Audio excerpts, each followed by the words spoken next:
Good afternoon, everyone. I have to check and make sure you're alert and oriented, right? It's wonderful to see you all here at the end of what must have been a very long and eventful day here at the AIDS conference. It is our pleasure to be facilitating this panel. My name is Tonya Petit. I'm an assistant professor at Johns Hopkins Bloomberg School of Public Health in Baltimore, Maryland. Hi, welcome all of you. I'm Ana Cristina from Fiocruz, Brazil, and I work with transgender women assistance. Wonderful. You didn't come to hear us, so we're going to jump right into our fabulous speaker. The first speaker for today is Cecilia Chung. She is a Senior Director for Strategic Projects at the Transgender Law Center, former co-chair of GMP Plus, and a recognized leader in the transgender and HIV community. She's also the founder of Positively Trans, a project for transgender people living with HIV by transgender people living with HIV.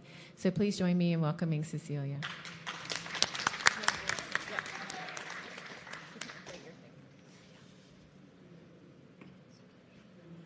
Hi, good afternoon, everyone. Let's go to our first slides first. Positively Trans is the first of its kind constituents-led project in the United States. It took us almost 30 years to get to a point where transgender people realized that the only way for us to change the epidemic is build power amongst ourselves. And this is kind of the fruit of that planning.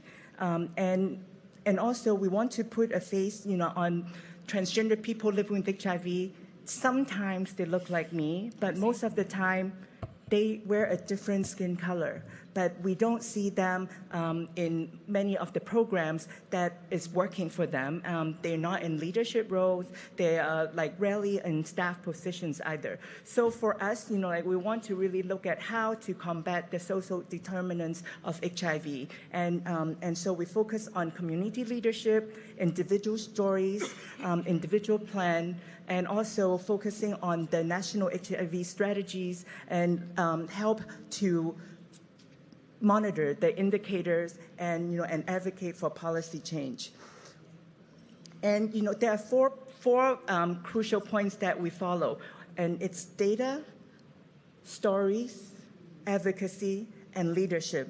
Because the only way that we can really change the epidemic is to make sure that they are able to connect data with their own personal lives. We always ask for evidence-based work. And because many times, we have worked with researchers, but it took forever for the peer review articles to come out. And usually we didn't even know when that was. So when we were part of the data collections, but we don't get the results and, the findings, we don't know which directions to take. But now that we know where we can go, and we invited a researcher to help us draft the survey questions. We did the analysis, and now we can say that we own the data, we produce the evidence, and here's our stories. And in addition to that, we are building their leadership by building the capacities. Needs assessment was one crucial one that was the first step when they actually get to be sitting on my advisory board and determine which domain they want to focus on, and also the type of questions they want to see in that domain. And they have full control over what they want to find out, and if they have other things that they want to go after, we will be dealing in other surveys. And then the digital stories part is not just about hiring a videographer to film them. It's about getting them to a workshop, a 3 to 4 days workshops, where they actually learn to write a script, collect images, put all these together, and sometimes have a soundtrack to accompany it. So they don't just learn to tell their stories, they also build skills that they can share with other people. Currently, Positively Trans have touched 75 members. What we consider touching is engaging them either in one of the workshops or one of the training institute that we have provided, or also at leadership trainings, in addition to our advisory board. So far, we have collected 31 stories, and we have produced 3 reports. And if you're interested in the reports, I actually brought this flash drive with me, so you don't have to carry 3 reports home. You just have to take the flash drive, download it to a computer, and then use it whatever you like to use it for. So, and these are just like some of the pictures of our members. As you can see, 2 of them were actually from this conference. Some of them, this is their first time attending this conference, and they get to experience what the global community is like, and it makes some connections that can last them through a lifetime. I'm talk really fast because I want to show you one of the stories. And this is not, I just want to let you know, this is not a trans woman stories. Oftentimes, trans men living with HIV are still invisible in our community. And the only way that we can humanize that is give them their voice. And here's the story. Quería ser un sanador. Quería ser un sanador. Había pasado años de mi vida, liberando mis propios demonios y dominando las técnicas y procesos para guiar a otras personas en su sanación. Como persona transgénero, pensaba que había superado suficiente miedo, indignidad, vergüenza, y me sentía listo y capaz. Poco imaginaba lo mucho que todavía tenía por aprender. Un día de marzo del 2013, me encontraba en un autobús rumbo a la Ciudad de México para firmar otro documento en el proceso de cambiar mi nombre en mi marcador de género, en mi acta de nacimiento. Sentía que mi cuerpo dolía, y un denso cansancio era mal momento para que me dieran un resfriado. Pasaron varios días y no me sentía mejor. Noté que mis ganglios linfáticos recordé el riesgoso encuentro sexual que había tenido unas semanas antes. Cuando llegó el invierno y una segunda prueba. So my apologies, it's too many things to fix, so we're going to not show the video now and just continue until if we have time at the end, I'll come back and show the video. So that's my presentation. Thank you.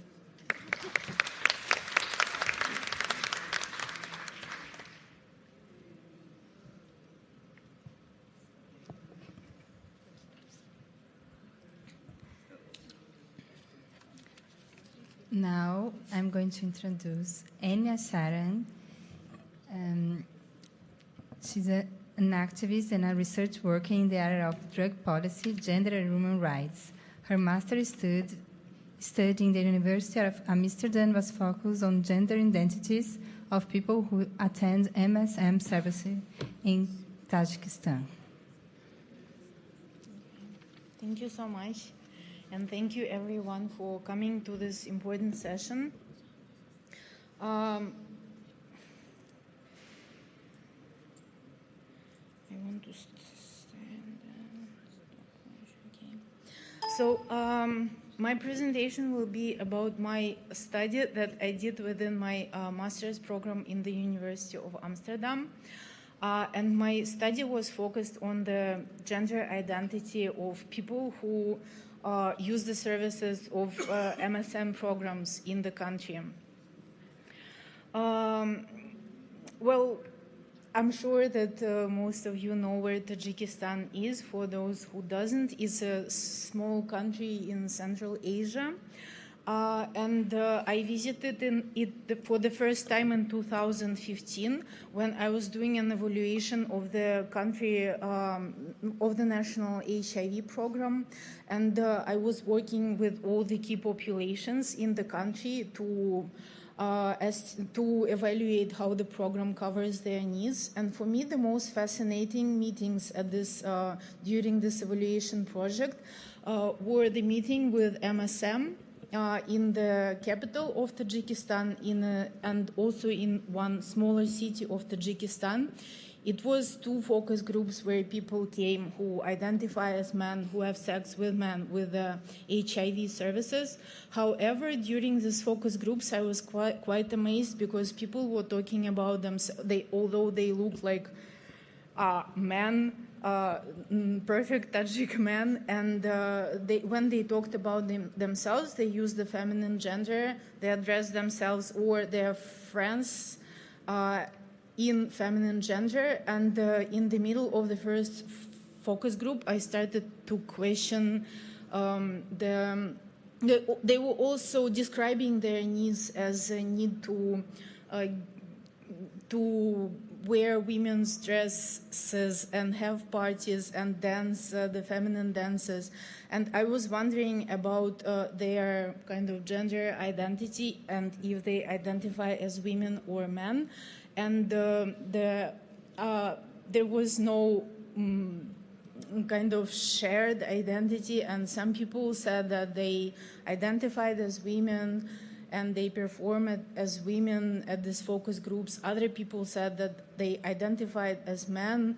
And I asked, if you think of yourself as women, why do you come to the services for men who have sex with men? And there was no answer to this.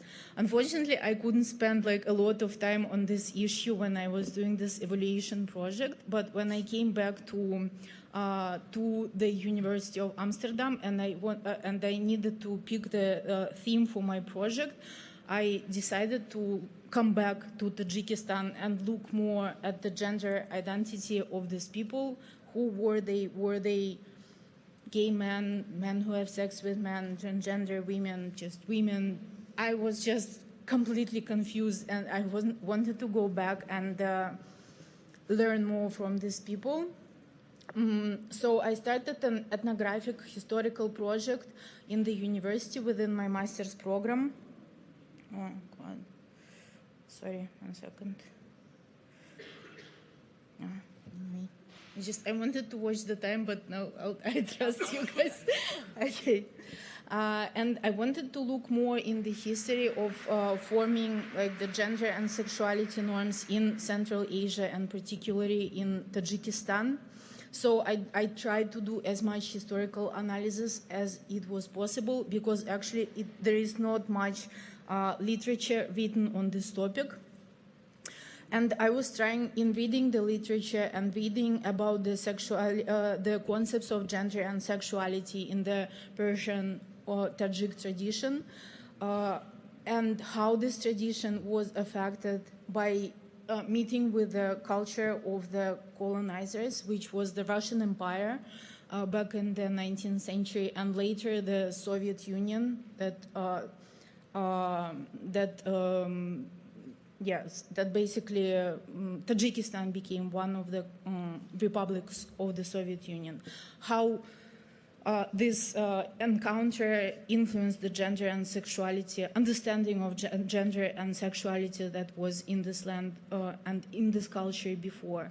I tried to apply the decolonial optics while reading the literature and while later working in the field.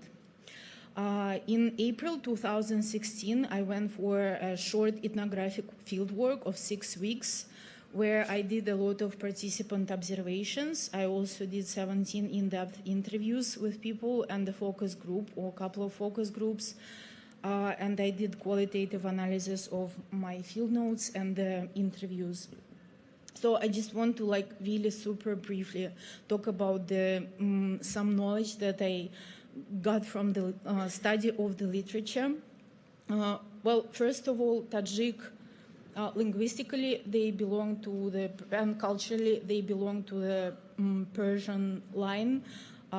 They speak of kind of Farsi language, and they belong to this cultural tradition.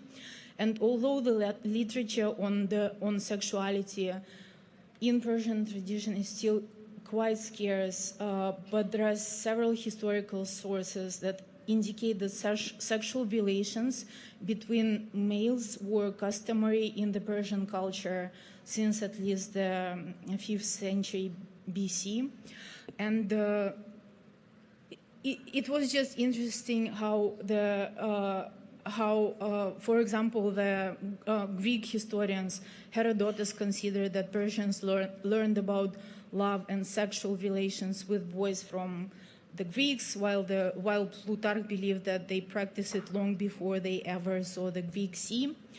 A lot of classical Persian literature has some indication of this homoerotic tradition, and a lot of great Persian poets, including the ones who lived on the territory of the today Tajikistan, they wrote about love to men or beautiful young men, poets like Rudaki or Amar Khayyam, Hafez.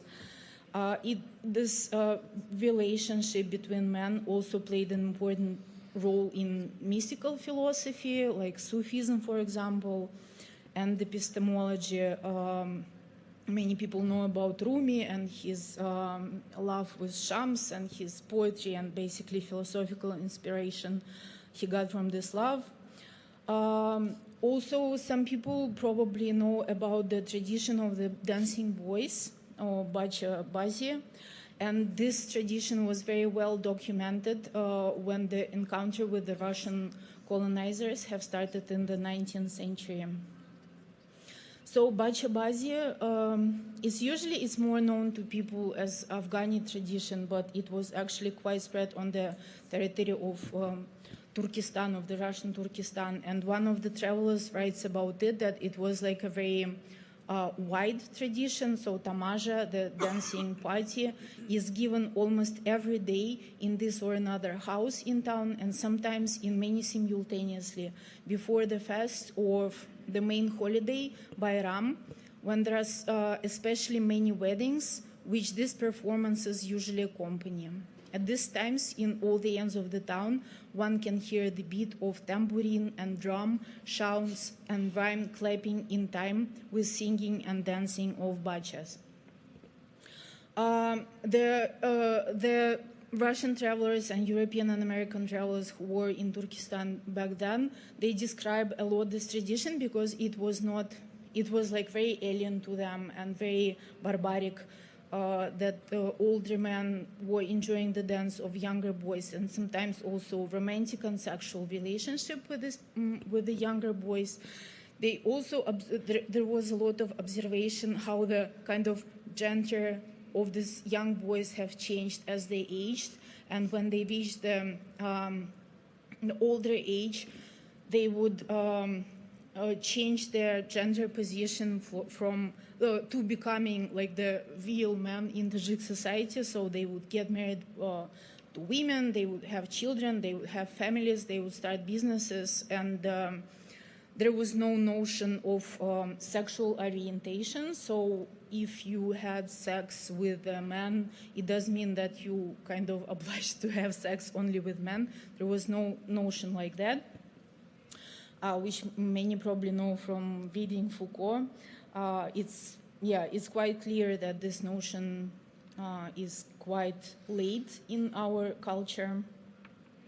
And also the sexuality and gender were very much linked. So in my understanding, the gender was not... Okay, thank you so much. I'll probably move to the ethnographic part of my study. I'll just mention that actually Russian and Soviet colonization of Central Asia and Tajikistan has played a crucial role in understanding sexuality. And at first, eradication of bacha-bazi and all the same-sex relations that were not limited to bacha-bazi at all became an important part of the progressivist modernization agenda and civilizing mission during the Russian colonization, and became especially harsh during the Soviet times. Like in the 30s, already there was no mention of this wide cultural tradition of bacha-bazi in the any kind of narrative in the country. So when I went to the to my field work, I was amazed how this notion and understanding of sexuality that was not linked to your biological sex but gender was more linked to your position in the society, age, wealth, and position and sex, of course. So I met people who identified simultaneously as women and men. They didn't actually have a preference in their what we now understand gender identification. So socially, they would perform as men, but in their sexual life, they identify as women. Their gender identification was more linked to the position and sex, so people call themselves LUX. It's kind of slang word, but it means receptive partners, and it's not linked to the biological sex. And unlike similar groups, there are similar groups all over the world, like Indonesian Waris or Brazilian travesty, Amani Xantis, or two-spirited people, Hijra, and so on. They don't really have a social space in the society at all. Like there is no social space where they can manifest their feminine side, and they can only manifest it in the sexual relations with their partners who don't have any special gender kind of mark or sexuality mark. They don't consider themselves homosexuals or gay, or they are just straight men or just men. At the same time, these people identified as men in their social life, so they would have families, they would have children, they would have to perform all the gender kind of obligations expected from them by the society. And it's interesting, I just want to give one short quote from a person that I interviewed when Said, who always bragged about being a great cook, told me she wanted to get married soon. I asked who would be cooking in their family. Said wanted to marry a woman. She was surprised by my question and exclaimed with a joking indignation, she will be cooking. And her friend said, she will be cooking, the wife. When you are with a woman, you become a man. Yeah, I will just lie around the house and curse. So that's what Tajik meant, I guess. I asked the Lord people if they consider transition, like if they consider themselves transgender, and if gender reaffirming surgery or legal operations were available in the country, would they actually go for transitions? And some people would say that they would go.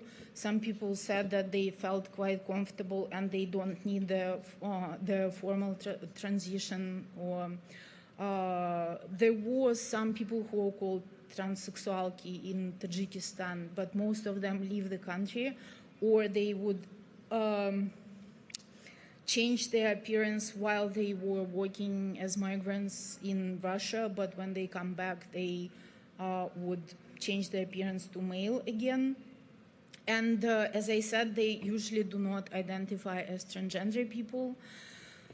So basically, when analyzing the results, I came across the conceptual problem that we have our own, and I also think that my understanding of gender and sexuality is shaped by the Western European or North American tradition, which is reflected in the relevant LGBTQ MSM vocabulary. And this vocabulary just doesn't fit the local concepts and the underlying cultural understanding of the sexuality. So people really fight in this days, where to put themselves, which identity slot they can take. Are they gay men? Are they women? Are they transgender? It's really challenging and confusing for people sometimes. But also it's confusing for the HIV programs, of course. We all know people who work in the field of transgender. We all know that 2 years ago, WHO have issued their recommendations to address transgender women separately from men. And now, for example, a lot of requirements of the donor organizations of the Global Fund, they actually require the indicators to be different for transgender women and for men who have sex with men, which in countries as Tajikistan, and I guess there are many groups like this all over the world. For groups like this, it may be a big conceptual problem because I was not so convinced that these people need separate services, although they identify as women and although sometimes situationally, and although they need some space to perform their femininity, they probably would feel stigmatized and embarrassed to go to especially designated services for transgender women. So that was I had more questions, of course, when I came back from my study than when I started. And I think these are very important issues to have in mind. And for activist communities, especially West European and North American communities, to be aware that sometimes we want people, to stick to their gay identity and to be involved in gay activism while they may not be really being able to put themselves into these different concepts. So yes, this study has some implications for the activism and identity politics and also for HIV programming, which I hope we will be able to discuss more during this conference and further on. Thank you so much for your attention.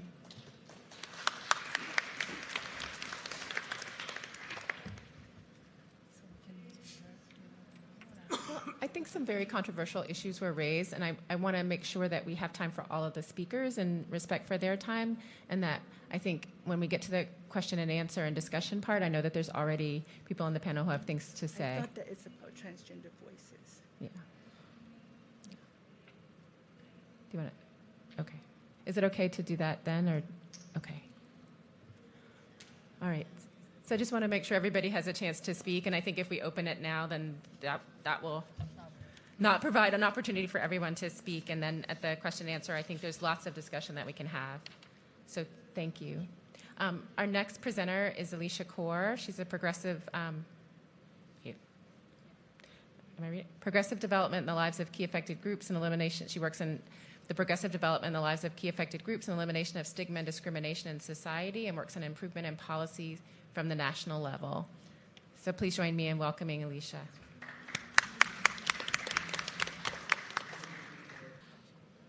Very good evening, everyone. So my name is Alicia. So I'm presenting Malaysia. So I'm a transgender woman. Today, I would like to share about trans life between the OSIS and also fate. Yeah, it's a little bit understanding about the Malaysia. Yeah, the law and what is say about the Malaysia. Malaysia is not the predominantly Muslim majority country. Malaysia is not the Muslim country. Malaysia supreme law is the federal constitution. We have equal rights, even though I'm as a trans woman who believe in Hinduism. So it's a lot of things is going on in Malaysia that is indirectly affecting our life. Understanding Malaysia equality, yes, the federal constitution is really mentioning about no discrimination against the citizens on the global, only the religions, race, place of the birth, and also gender in any law or in the appointment to any office or employer under the public authority or in the administration of the any law relating to the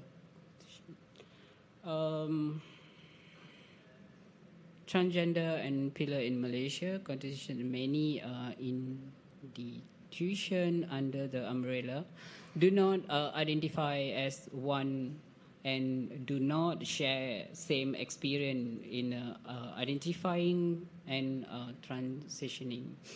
There is no access to valid scientific research based on information on the extent of the trans people, and Malaysia often learn about transgender people from the religious speeches and who have no first-hand experience or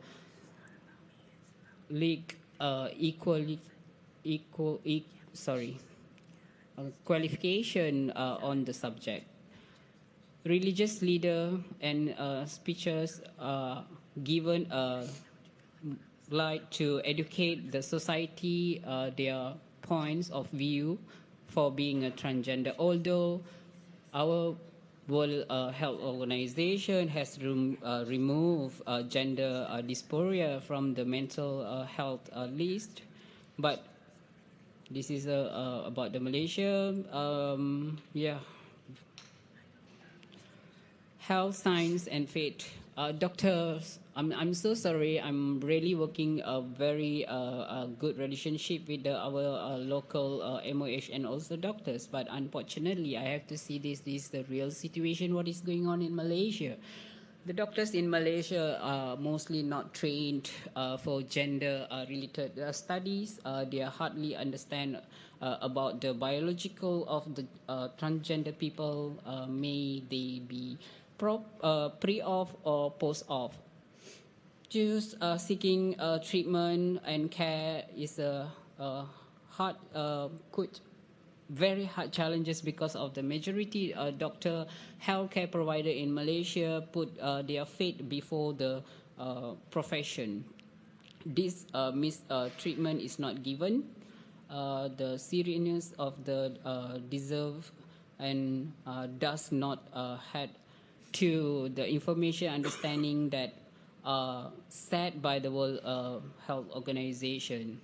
The American Psychology Association, many other organizations, they are talking about gender dysphoria, about being a transgender. Yep, the trans individual contained in Islam context that is only focus on the male person cross-dressing as a female for moral policing. So since we live in the predominantly Muslims nation, people who are learned on the subject matter, when they challenges this idea, they are labeled as being divine.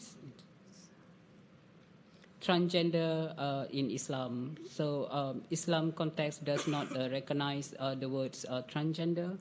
As how we know it's today, we have many subject categories of the transgender individual based on the biological, psychological, and sociological ground that are not elaborate in Islam context. The Imam An-Nawawi explained from the hadith that is a different of the male person who are recognized is identity as a female since young, and the male who are cross-dressed for the immoral purpose. Here the word moral in subjective. Imam Nawawi mentioned that Mukanat mean Kalki, the one who is born with the male body but identify as a female since a very young age, and that is identify is not used for in moral purpose. He clarified this as not being in a sin and not to be ashamed. Imam An-Nawawi also mentioned that Munkanat bi al-Takalov, who here man who putting female clothes to enter the adopt of the woman and immoral purpose. He also shared many instances of the man impersonating woman for the meeting and specific objective that is considered haram. So here is the intention with the make the difference. Transgender in Islam, the regards of the Sunnah, one hadith in particularly, which has a three vision of the whole temporary discussion on the transgender in mentions.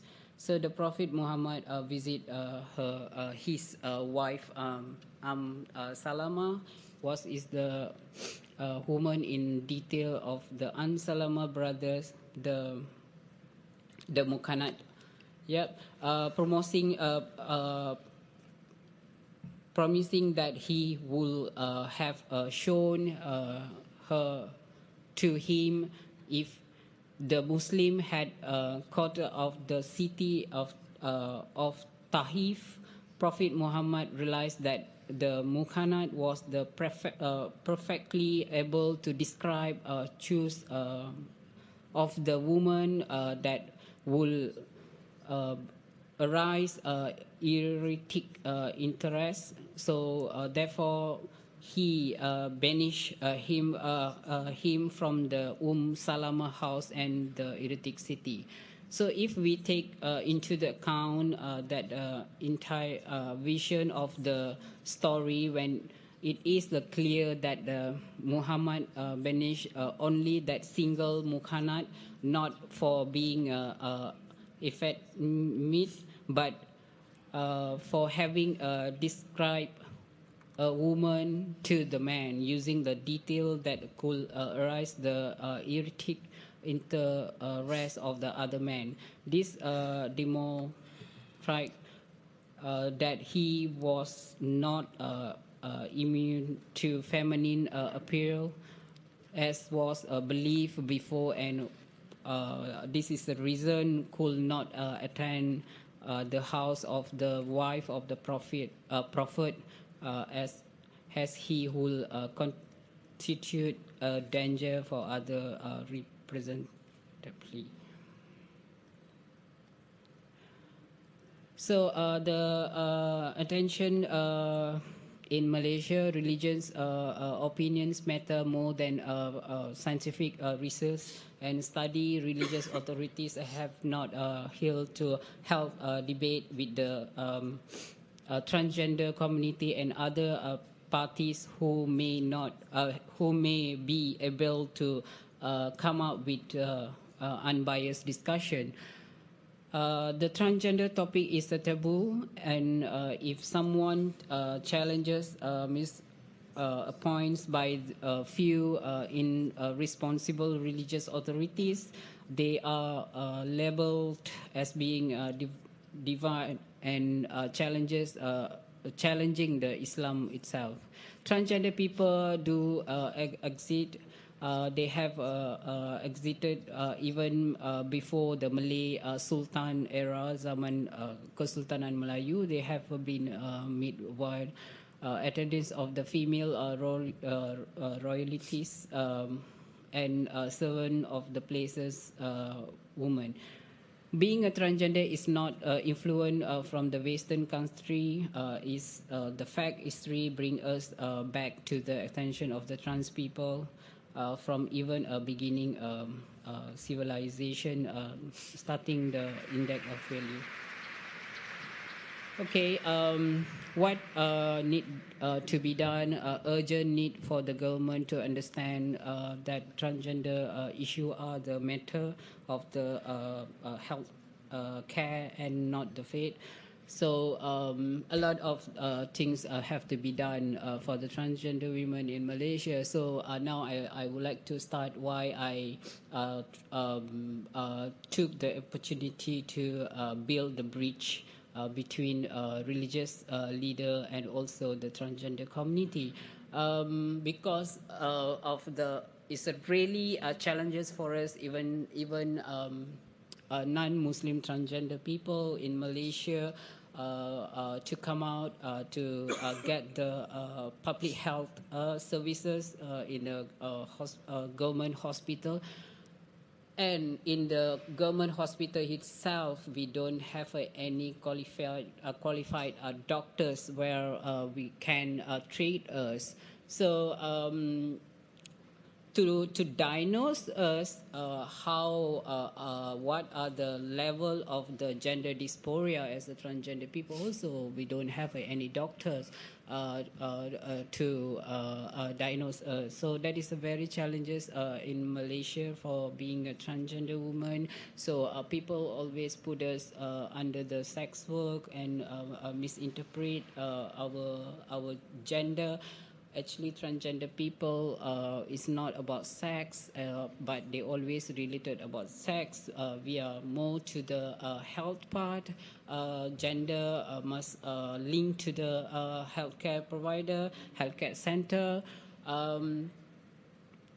Recently, yesterday, in Parliament, they have spoke about the transgender in Malaysia. So they link to the LGBTQ, and then they said he's haram, this and that. But as being a transgender woman, I feel like I not really agree to put us under the Ministry of Religions.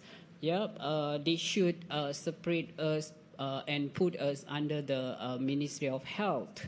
So a Ministry of Health and also a Ministry of Human and Community and the Ministry of the Religious will come together. Maybe we can do, we can build something solidly for transgender women in Malaysia. It's not only put us under the faith, under the religion ministry, and saying that we are the sinner, so we have to come back to basic, and then that is a lot of the program is going on, saying that we are born as a male, so we have to live as a male. Yeah, that is a very frustrated. I'm apologize for my English is not very fluent. This is the first time I'm standing here in the international level and presenting as a transgender woman. So thank you so much.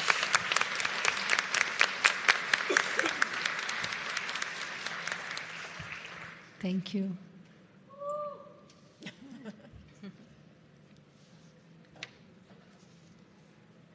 And I will present Tajwil Kevin Esterhuizen. He's a graduate from University of Cape Town and head of the LGBTI and Sex Work Rights Program at the South Africa Litigation Center. He has extensive experience in public interest and human rights in litigation and advocacy in 10 South African countries.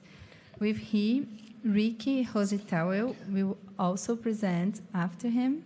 She is a transgender activist and executive director of AIDS Accountability International.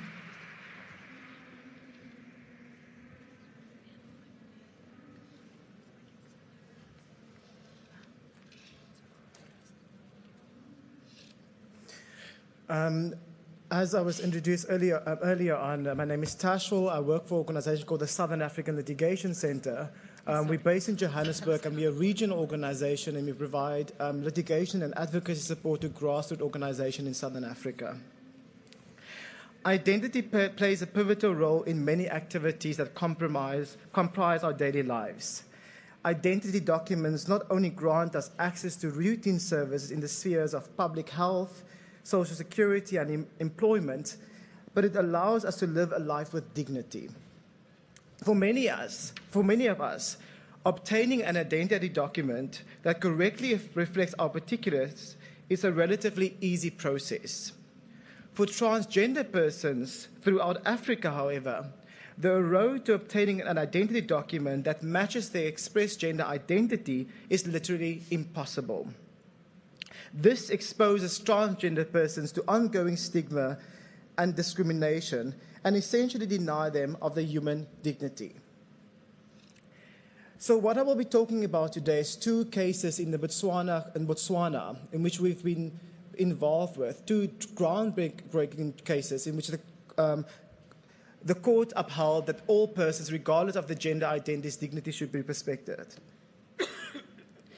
In the High Court of Botswana, the court ordered the registrar to change the gender marker on the identity document from a transgender man and a transgender woman from female to male and male to female. The court acknowledged that the lack of legal recognition of gender identity exposes transgender persons to wide discrimination, stigma, and harassment. The judge observed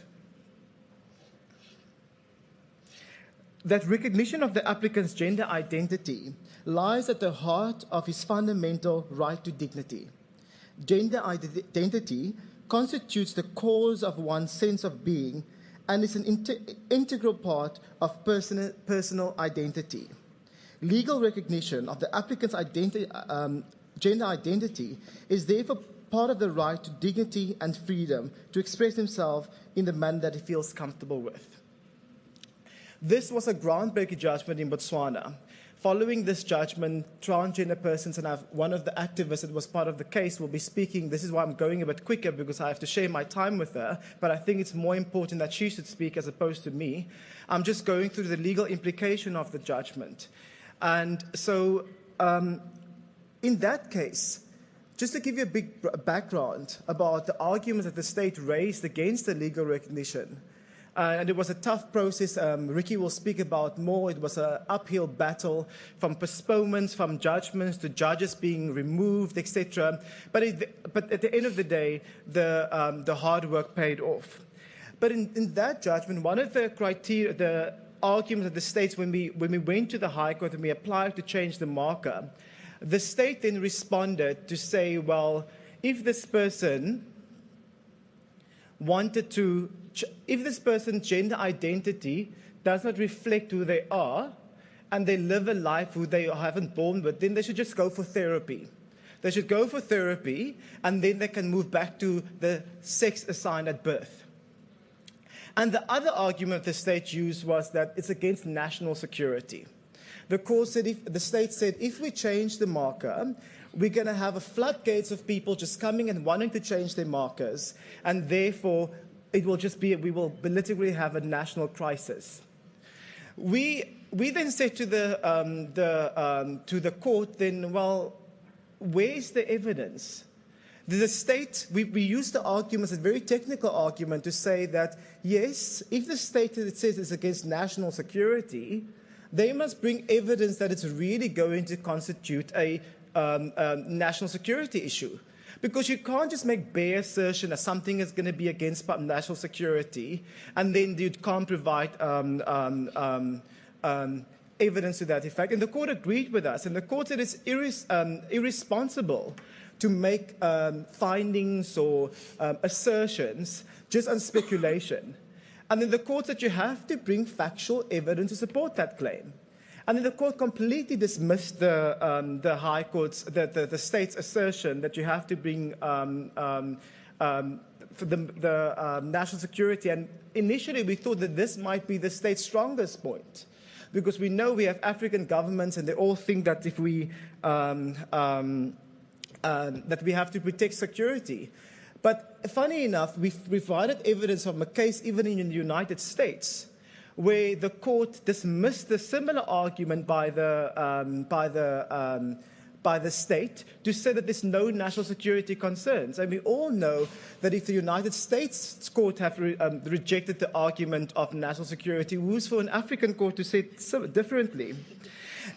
And the court said that the court instead said that the state has a duty to respect and uphold the individual right to human dignity, despite the opposing views that people might have in society. The court also said that noted the ongoing distress and experience by the applicant when he was required to explain intimate details of his lives to people at airports, at the supermarket, and just to open a bank account. The court said that this arbitrary interference or embarrassment and the intrusion of the privacy by the applicant may be avoided or minimized by the state by just allowing him to change his gender marker. So this was the second time in 2 years that the Botswana court have shown themselves to be the champions of human rights jurisprudence, which acknowledges the right of lesbian, gays, and bisexual persons in Botswana. The first case came in March 2016 when the court ordered the registrar to publicly recognize the first LGBT organization in Botswana. And the court said, and I love this quote, members of the gay, lesbian, and transgender community, although no doubt a small minority and unacceptable to some on religious or other grounds, form part of the rich diversity of any nation. And they are fully entitled in Botswana, as in other progressive states, to the constitutional protection of their dignity. Isn't that beautiful?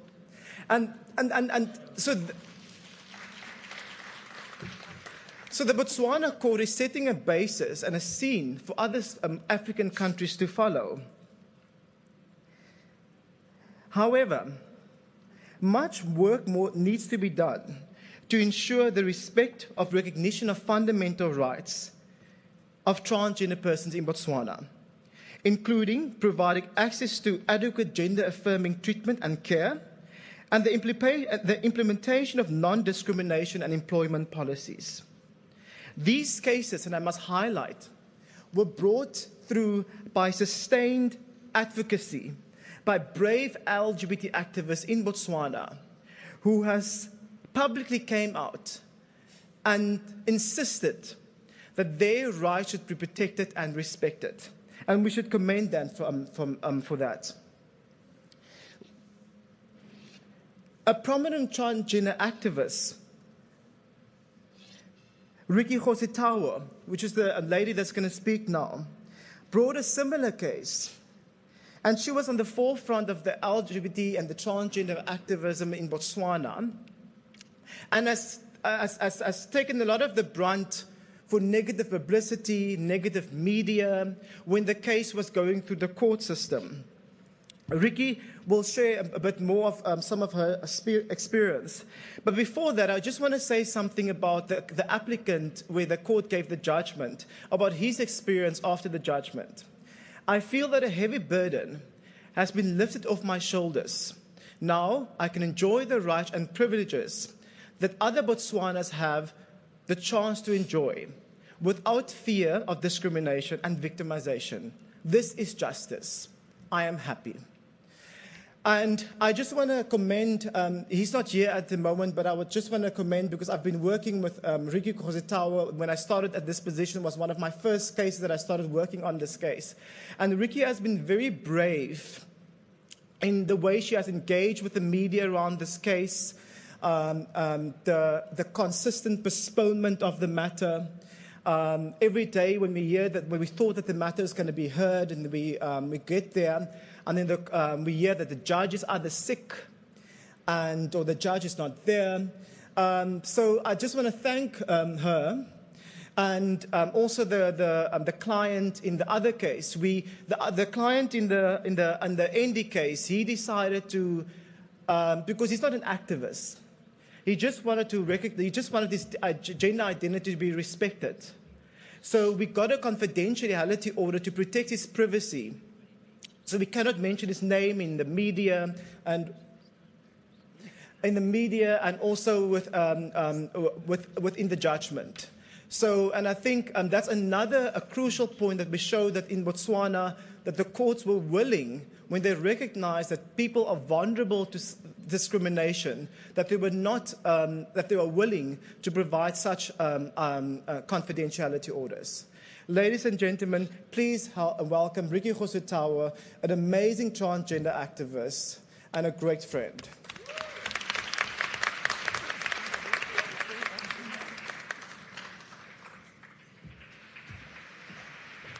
Afternoon, everybody.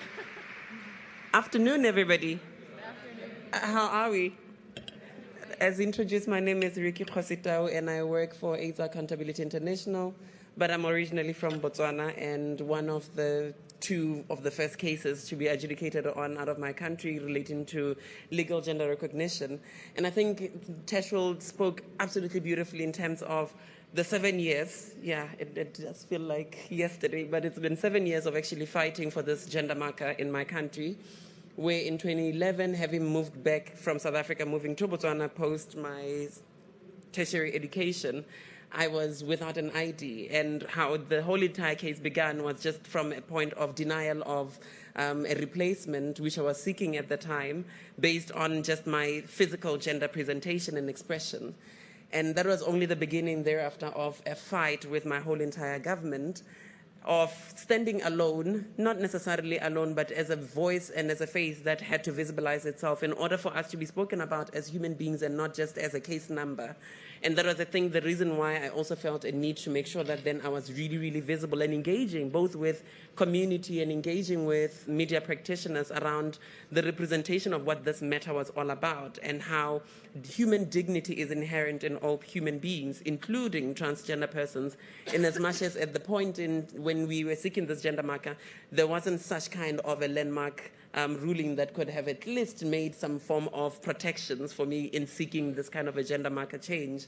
So I knew back then in 2011 that it's going to be an upheaval battle with the government because, like Teshwell rightfully put, in many instances, we would be in court and there would be shifts and changes from the side of government when represented by the Attorney General. I remember explicitly in 2015 where they had filed a motion to abide by the court's decision on whatever the court's determination would be on my plea. And right as we're sitting in court for our roll call, I remember Tash was there, Lesego Nchunga was there, my family, my mom was there as well, which has been a great support system as well to have. And they passed a note. The representative from the Attorney General passed a note to my lawyer saying, we've gotten new orders, we are now opposing. And this was at a point where I think government was also realizing the magnitude of what this was going to mean, insofar as not just transgender persons, but generally LGBTI recognition within the country. Because at this point in time, mind you, the Lekhabibo case had not been adjudicated on. So the final judgment on the Lekhabibo case had not actually come through. So it was a point where I was a sore pain on the butt of government, and they had to do everything in their power to try and break me. So it was incredible. I think one of the things that I would want to share that has really cushioned me throughout the onslaught of actually taking my government to task has been having my mother there, having my family there, having a whole lot of friends. And also, I think more than anything, engaging quite robustly with the faith fraternity, who was a huge support system that I had behind me. In a country like Botswana that is predominantly Christian, quite traditional in the sense of cultural dictate, it was important to be able to rally a lot of support behind me that was going to be able to also shift the public perception about what transness is all about. So I think that for me was also one of the most eye-opening experiences of seeing what it meant for a front cover to come out with me sitting with the minister wearing his whole entire regalia in front in court on a case that was relating to a transgender person. But more than that, it was around realizing how I had also sparked a conversation within the Botswana Council of Churches to try and begin engaging really, I think in a tangible sense, around how does the faith community embrace or engage all those diverse communities that we come as and that we represent. And what we're standing at this point in time as a country is a discussion that has now permeated people's houses, that has permeated offices, that has permeated government offices as well. Where I'm standing at this point in time, I'm working with the Ministry of Home Affairs in crafting this gender recognition policy, because the one thing that I'm adamant about is that we cannot have the ministry craft a policy stemming out of this judgment without us being involved, because they're going to make it impossible for us to get that recognition even if the policy exists. And then I think there's still a lot of battles to go. This was only but one step in the long, I think, advocacy strategy that we had from get-go, knowing that we needed the legal recognition in order to enter into a conversation around education transformation in the country. Because we continue to have many trans persons not have the privilege that I've had of going through a tertiary institution and hold a degree and be able to get a job and be an executive director of an international NGO. And it primarily stems from the fact that the education system in itself in my country is so binary and so rigid that it does not recognize that there is a person that's called a transgender pupil who is brilliant and intelligent, but we should not be having pupils having to fight for their daily survival in schools. They need to be focused on their academic performance and doing well in order to be able to go and forge a life for themselves later on. So these are some of the other work that Unfortunately, I'm not paid for it, and AI does not do that work. So I have to do it on my own personal spare time at home, and trying to also resuscitate a movement, a trans movement that was budding before the time I relocated to go and work for Gender Dynamics before I went to AIDS Accountability, of which you've seen how the strain that I think government has put, or continues to put a lot of us in, we've fragmented even as a community. Everybody is moving on to go and do their own thing. And it's important that we galvanize this critical mass, I think, that can be able to really push for more reform, not just around legal recognition, but also around recognition within education. Recognition that gender-affirming healthcare it needs to be a part of general healthcare, primary basic healthcare, which is even possible because the country already has amenities to be able to make this a possibility. But these are much of the other conversations that we're busy with insofar as continuously lobbying our government and leadership to continue exploring ways in which to transform existing policy for it to become more and more trans-inclusive.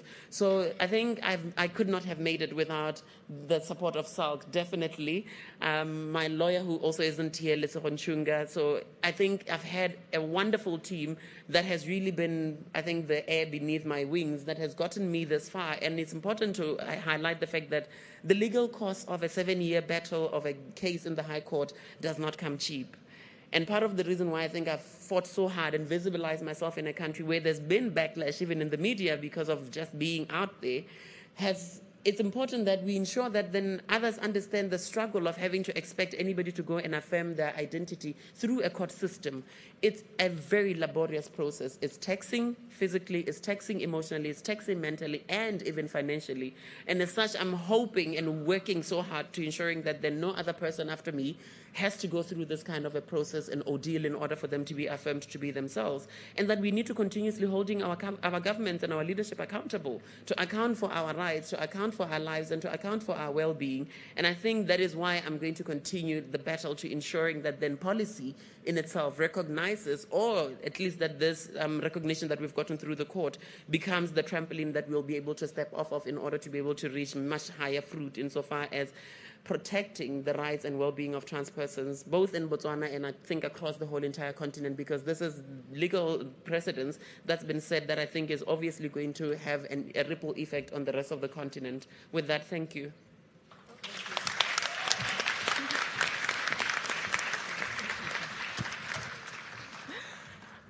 Thank you.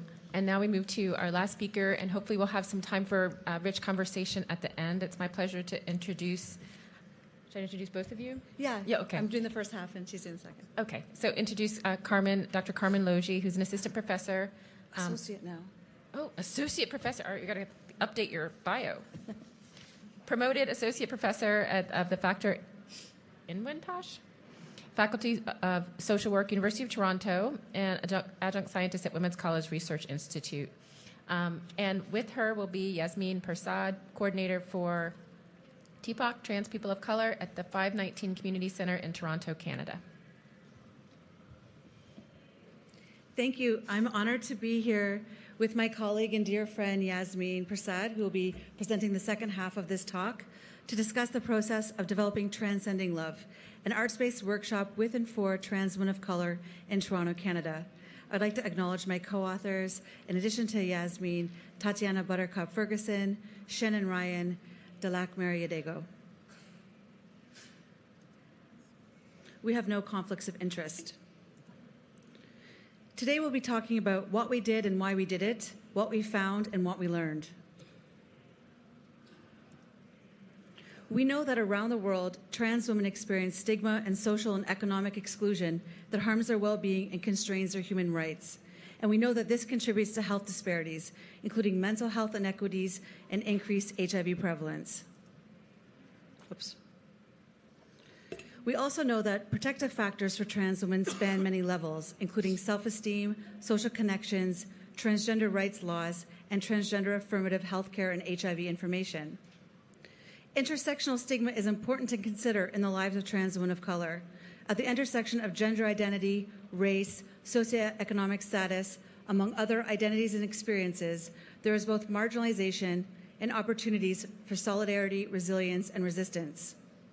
While there is work in the U.S. with trans women of color and HIV interventions, there has been limited attention to the HIV priorities of trans women of color in Canada.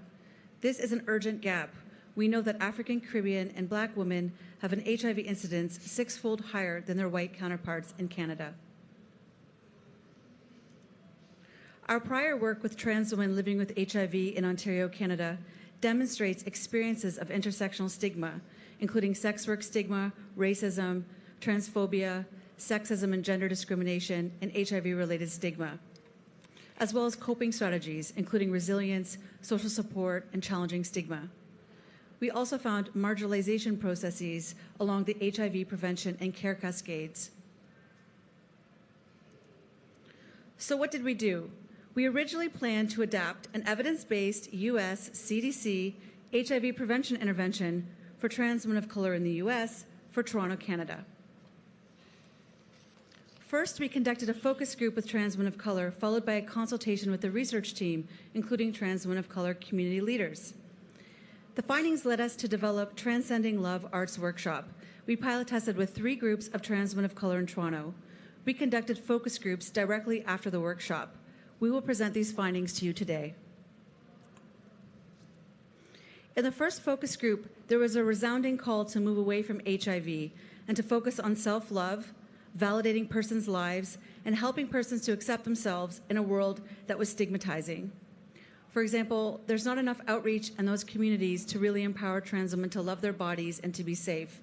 When you don't have that empowerment, those resources or outreach, of course women are at a higher risk of HIV. People ask, what about my life? What about me? What about the person? We need to validate each and every one of our lives. Modules need to be put in place to teach us how to love ourselves first. So we did not do the HIV intervention. Instead, taking these findings into consideration, we developed 3 arts activities to provide the opportunity to reflect on journeys to self-love and acceptance. First were handheld mirrors with glass markers to reflect on strengths and share affirmations. Second were anatomical hearts for persons to reflect on things that blocked and opened their hearts.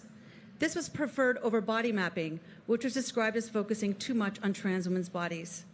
And third were affirmation cards that said, "You are loved, never forget," for other trans women of color. These activities reflect principles and self-compassion theory of self-kindfulness, common humanity, and mindfulness.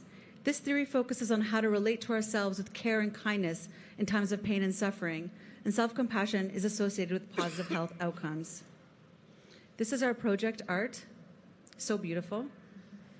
And here are examples of our affirmation cards, our mirrors, and our anatomical hearts.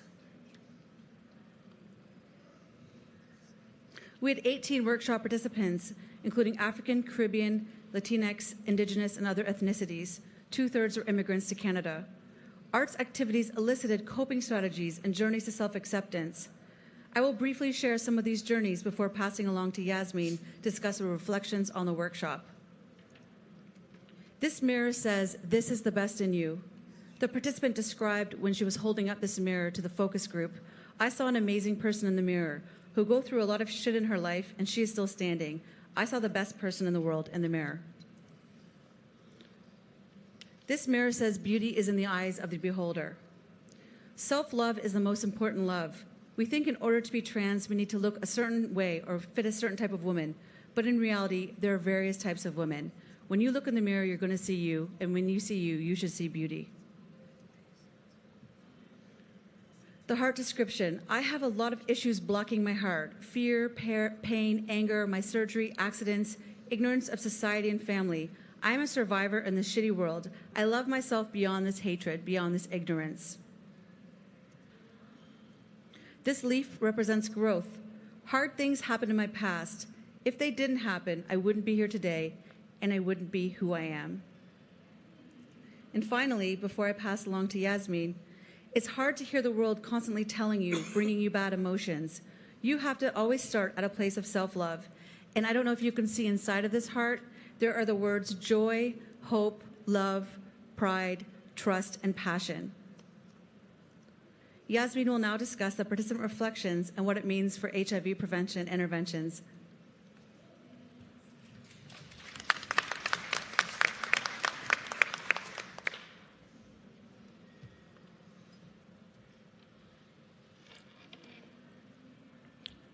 Participants described the workshop provided an opportunity for self-reflection. For example, they described it makes me feel how happy I am, how proud I am about myself, makes me think about myself more than what I'm seeing in the mirror. I totally love myself more today than I ever have. It also provides persons with new perspectives.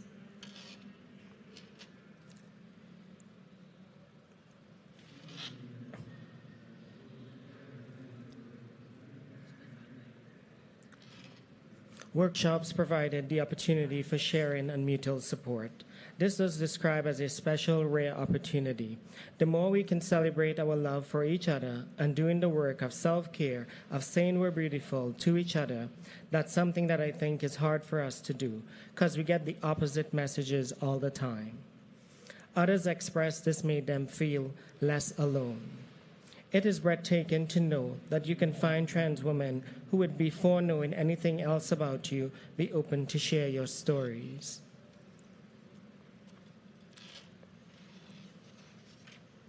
What does this mean for HIV prevention? 1, we can integrate the self-acceptance and self-kindness as this is connected to our health. A participant explained, if we do not think of ourselves of any worth or any value, we will let people hurt us. We will let people have sex with us without condoms, or we will do things that are risky for our health. 2, provide a chance for trans women of color to build connections with each other, utilize the knowledge in the trans community, for example, having conversation by sex workers that can help to break down stigma. As a participant described, bringing it out of the shadows. 3, address the other social determinants for trans women health, such as employment. We need to consider the whole life. I would want to come to something that would bring about change in my life. And 4, center trans women's experience and realities in programming that provide data and information that trans women need. What we learned. Follow the priorities of trans women of color. We changed from HIV focus to self-love focus. We also moved the workshop to 3 different communities to engage diverse trans women. Engage trans women of color as leaders, as we have wisdom and knowledge. Art-based approach have great possibilities with trans women to encourage self-reflection, connection with others, build on strength, create hope, and they have fun. We made a deck of T-Love cards. We're happy to share that with you in PDF, and we have the art exhibit across the city.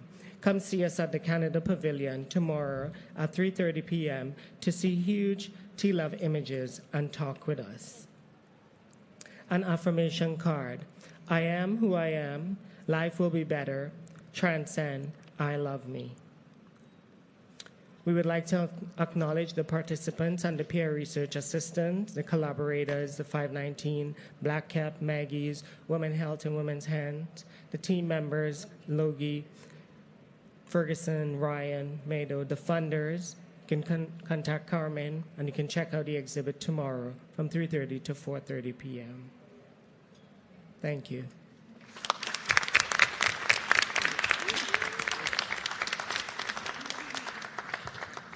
I want to thank all of our great speakers. We've heard amazing and diverse talks, and I think at this point we owe Cecilia some time from her talk, I believe, and I don't know if you want to show the video or not, but you have a few minutes.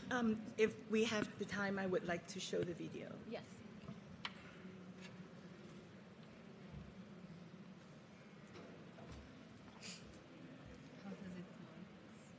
Maybe you can come help me.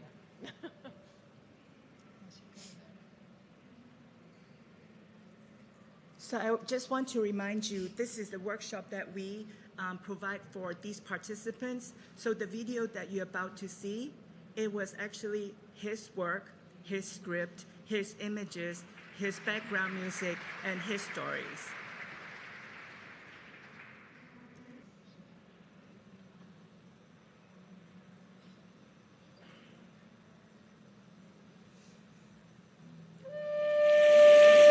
Quería ser un sanador. Había pasado años de mi vida liberando mis propios demonios y trauma. y dominando las técnicas y procesos para guiar a otras personas en su sanación.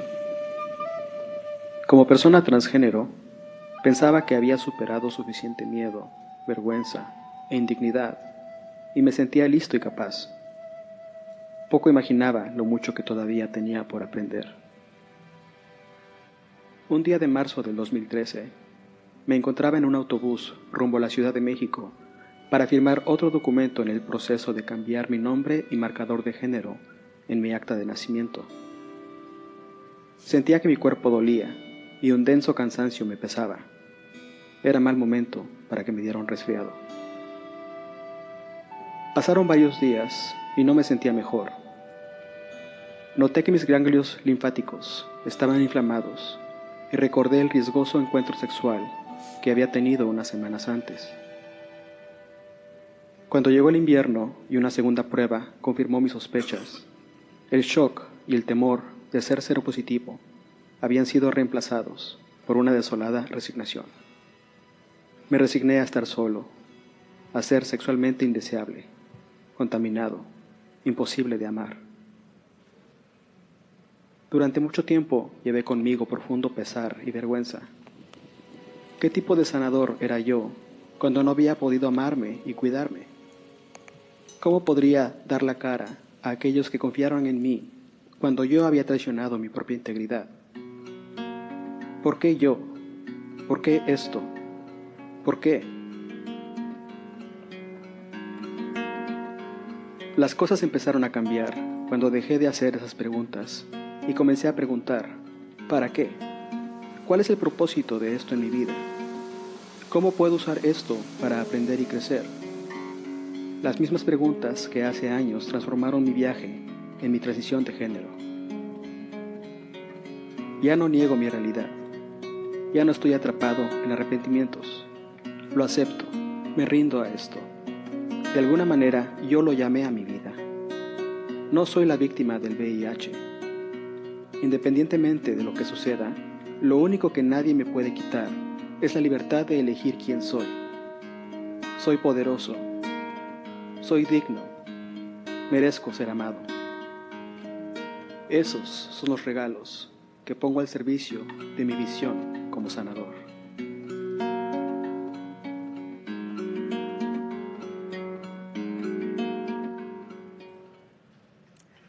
Thank you. And two things I want to mention. First is the rest of the stories you can see them on the Transgender Networking Zone during lunchtime tomorrow and Thursday. And it will be playing in loops, so hopefully we'll be able to play all 31 stories for you. And the other is because of the work that Positively Trans have done, we were able to work with funders to change the way that they fund transgender programs. And now more funders are really more interested in funding trans-led programs than funding, some other kind of programs that's supposed to be working for trans people, but not really listening to them. So thank you.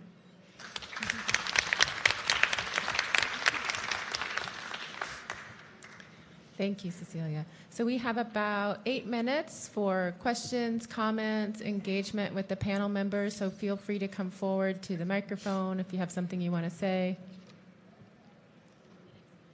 If you have questions for the panelists, comments. I do. Wow. Thank you. Thank you so much for such a beautiful panel, particularly you, Ricky, and you, is it Alicia? Thank you. Actually, all of the trans women on this panel, I just love you all. Thank you. It takes a lot of guts. We're not brave because we're trans. We're brave because we're awesome. Is it Anya? Yes. Anya, there's a process that is going to be hard for you to hear. And I promised myself when I came to this conference as a predominantly white man with trans experience that I would raise my voice, particularly in support of my sisters. And I'm very worried and concerned about the ethics of which you have approached this study. I'm worried about that you're on an international stage sharing this information and data and stories that actually, to me, and I don't know you and I haven't read the paper, actually feel exploitative to your cohort, your sample. I'm very troubled to hear your experiences and conflation and talking about being confused about gender when actually what you explain and the way that you present your sample stories actually sounds really perfectly normal, actually. Like, not at all really confusing to me as a trans person. They sound like a great bunch of actually really diverse, beautiful people. When we present stories of trans people, it's very important that we consult with trans people. I can't believe that your study had ethics approval, actually, and I wonder if it did. I feel like it did, but I wonder if you convened a trans advisory group or reference committee to guide you in this research, because just because we're interested in trans people, it doesn't mean that we're qualified to talk about them and for them. So I would really urge you, as someone who submitted 3 abstracts into this International AIDS conference and was rejected for all of them, but that your study can be approved. That's, I mean, great. It's a personal development point for me that I need some support in my abstract development skills. But, you know, I would strongly encourage you to reflect on this process of how you share the stories of trans people. And yeah, that's it. I'm just very concerned. Thank you.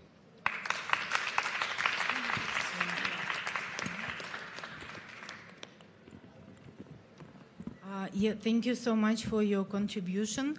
I'm sorry you left the microphone already. I just wanted to clarify what concerned you. From what you said, my understanding is that what concerned you is that I presented the people as confused, and also you mentioned that they are perfectly normal people, which of course... No, you presented that you were confused. Oh, yes. Yes. I was. Yeah, and before perhaps trying to understand more about your sample, it's good for you not to be confused. So that I understand ethnographic research is to embed yourself within the work, but it's important that you build your capacity around the trans experience. I understand that this was a surprise to you, that there was this group of people coming together that perhaps were a little bit more diverse than you were expecting. But, you know, people come together under interesting umbrellas accessing HIV services, often because it's the least worst service that they can access. So perhaps, you know, there aren't services that trans people feel safe to access, or maybe the cultural experiences for trans people living there are different to the kind of constructs that we might be used to or, you know, can easily make sense of. The way that I think the way that you have positioned somebody's gender based on their sexual positioning is like problematic. It is problematic to me. I hear that as problematic, but I only speak for myself. And I mean, I would love to hear what other people thought on the panel. I don't want you to, you know, I want you to leave this stage, you know, feeling like you've learned a thing. And if the only thing you learn is that when you embark on a research project about a marginalised community, particularly marginalised communities living with an illness that thrives on stigma and discrimination, that you would convene some sort of reference group to better inform your practice. We have about 2 minutes left, and I know there's one other. I really want the two of you actually to have a conversation, and I know it doesn't matter what I want, but I just wanted to put that out there. You're so diplomatic. But I do think this is a longer conversation than 2 minutes, and I would hate for you to be in the middle of it and then have to do the awkward thing of cutting you off. So I'd rather just do the awkward thing now. Is that okay? Okay. Great. So we have one more question. If you can get it in 2 minutes and get it answered, that would be great. And I just want to respect everybody's time, and I think other people might even need the room. Thank you. It's good afternoon. I want to thank all our amazing panelists. Tariq from Lebanese Medical Association for Sexual Health from Lebanon. It's not a question. It's just like something that I've noticed, and I want to send it. Through my very modest experience as an activist, I've seen time and again that we have, like, all the problems that you've shared are legit problems, but there's one thing that was not addressed thoroughly, which is transphobia among the LGBT community, among our community. And I think, as an LGBTIQ myself, I think that nobody will hear us, governments or other people, if we don't have solidarity ourselves, starting with our trans community, because they are the spearhead of our campaigns. So I think this should be addressed more, because it's still a very predominant problem that we have in our communities. Thank you. Thank you for your comments. I think Yasmin has a quick response. Okay, great. Is this on? Well, you are right, and we have part of the work that I do. We've developed a project called Teach, which will go across 3 provinces in Canada and work with service providers around trans women living with and affected by HIV. So we'll develop a training for them specifically to that, to address part of that transphobia. Thank you. I really want to thank the panelists for dedicating their time, their energy, their heart to being here. I especially love that we ended with self-love, and the last 2, maybe it was meant to be, Cecilia, that your video was the last thing that we saw. So thank you so much for that. Thank you for all of you who came and stayed to the end. I really appreciate it, and I don't know if Anna has... Just thank you all.